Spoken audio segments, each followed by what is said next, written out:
Well, the sun has come up a little bit, and look at this. Look at this.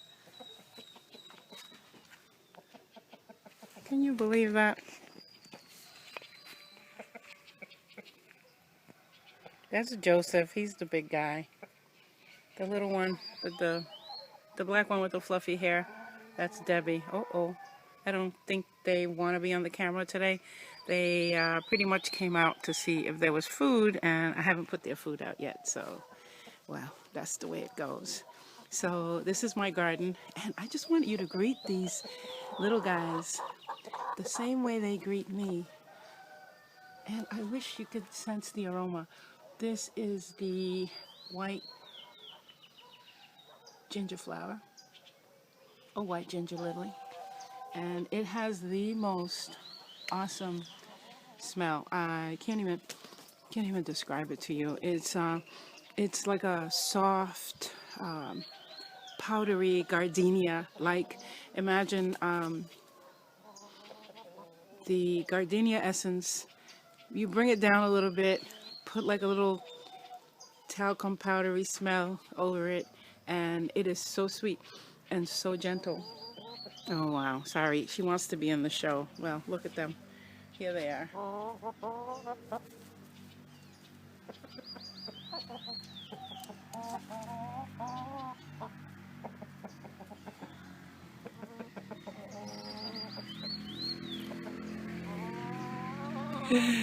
They are a little camera shy.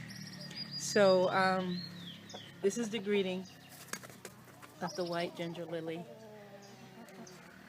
Now, if you were here, you would understand the fragrance. Oh dear. Looks like there's a fertilization going on. And moving over, right along. Listen, you're gonna have to ignore my chickens, okay? Because they're just part of my life. Hold on.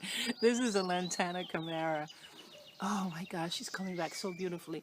Had to cut her down because she had gotten so many vines, and had to take all the vines off so that she can come back strong.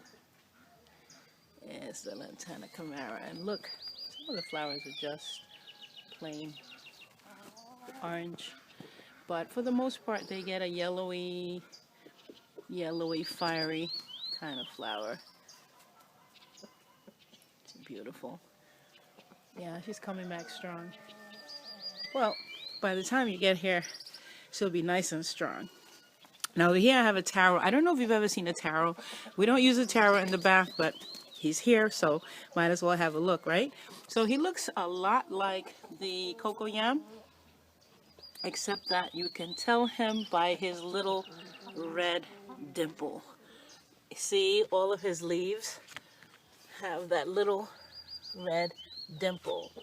That's how you know the difference between the taro and the regular cocoyam. A lot of people have been trying to pass off the cocoyam as taro, and I have to educate them. Say, where's my dimple? So here's a cocoyam, just so that you know the difference, you see? Sans, no red dimple. So don't let anybody fool you. That's the difference between the taro and the regular cocoyam. And right next to him is the jackass bitter, or what we call tres puntas. Now, he is a very important part of the bath because he is the primary antibiotic, antifungal, and antiviral in the bath. If that's what your life needs, then yeah, it's included in the agony. But one of the primary members of your bath is the white flower. You have a white flower and a red flower. So for red, we could use any hibiscus, or preferably the red rose if we can find it. So oh my God, those chickens, well, you see, that's their house. That's where they live. And this is my yard. I try to keep it clean. That's the big old breadfruit tree over there, water catchment. And this is kind of the nursery, which we're working it out.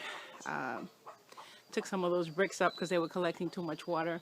And look, the mango tree is coming back. Remember we had cut him down?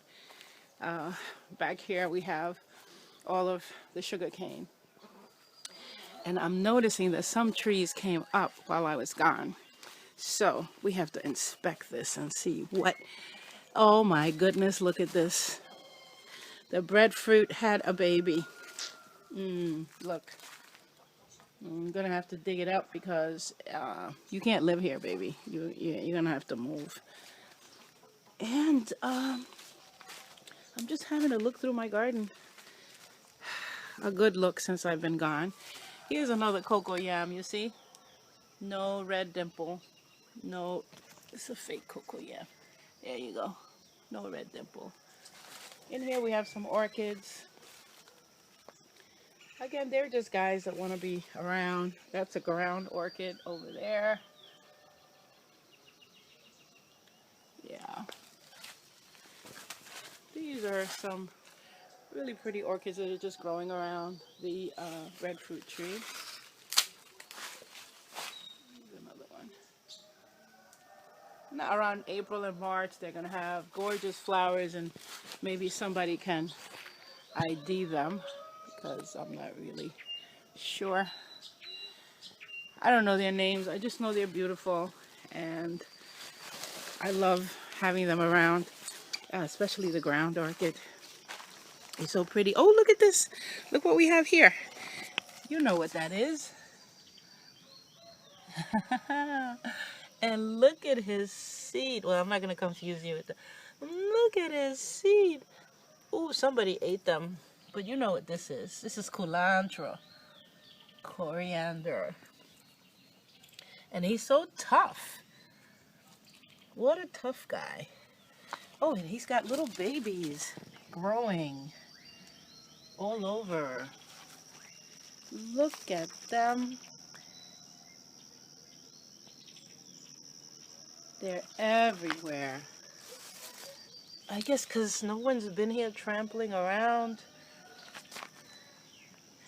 Okay, we're getting distracted again. Let me continue with the next plant for the bath.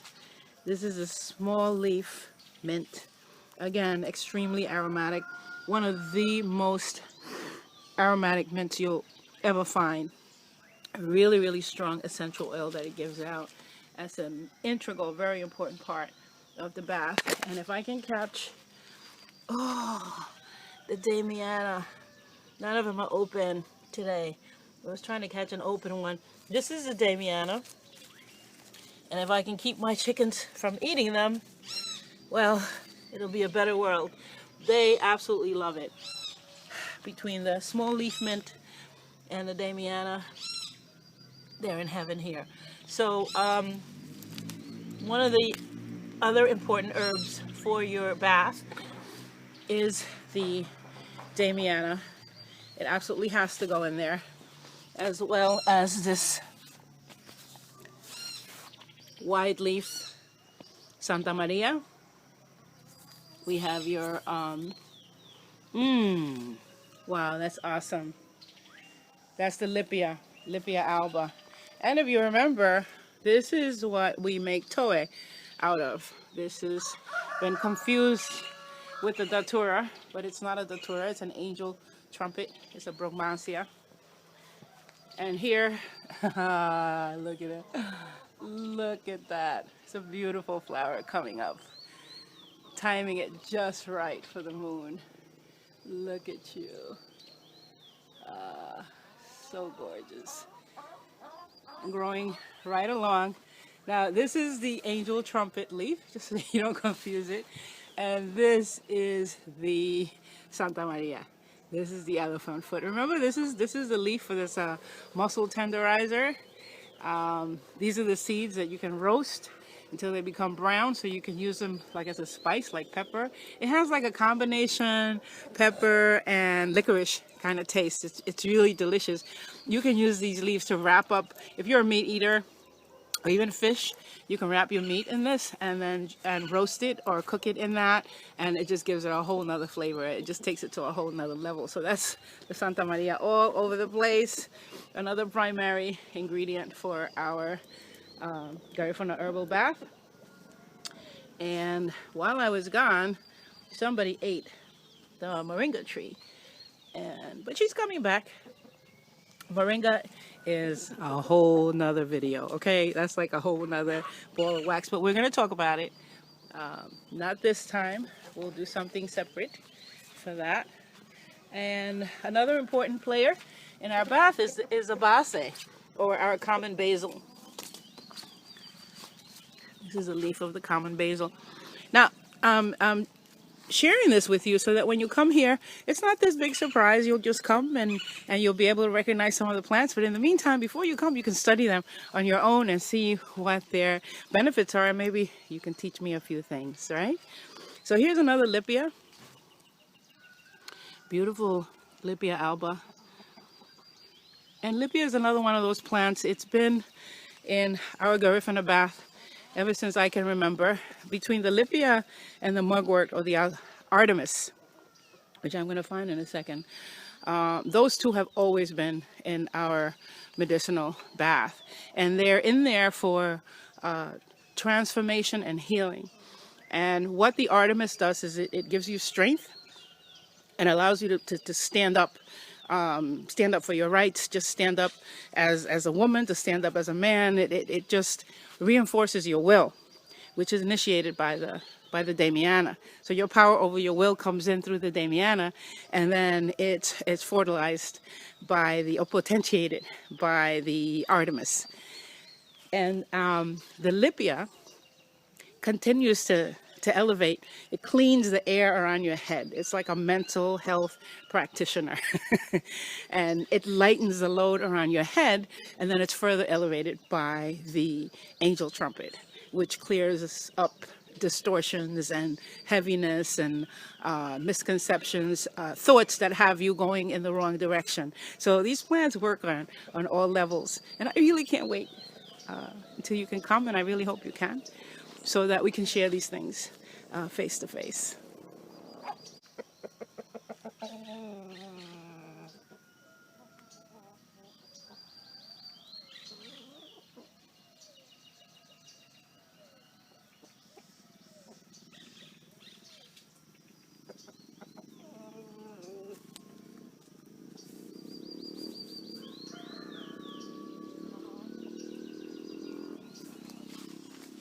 Well, there are my coconuts. They're waiting to go on the land. But what I came here to show you is the valeriano. It's called valeriano, but in Spanish and in Garifuna, but you would know it as vetiver. And the parts that we use are the roots. And the roots are a primary ingredient for the anti-sorcery, protection against psychic vampires. So we would include that in the bath or in the bundle if that's your issue. If not, it doesn't hurt to put it in there for grounding and for rooting, because the strength of this plant is in its roots. It reaches like 14, 15 feet into the land. It's a very long root. It's good for the land as well. So it's good for humans and good for the land.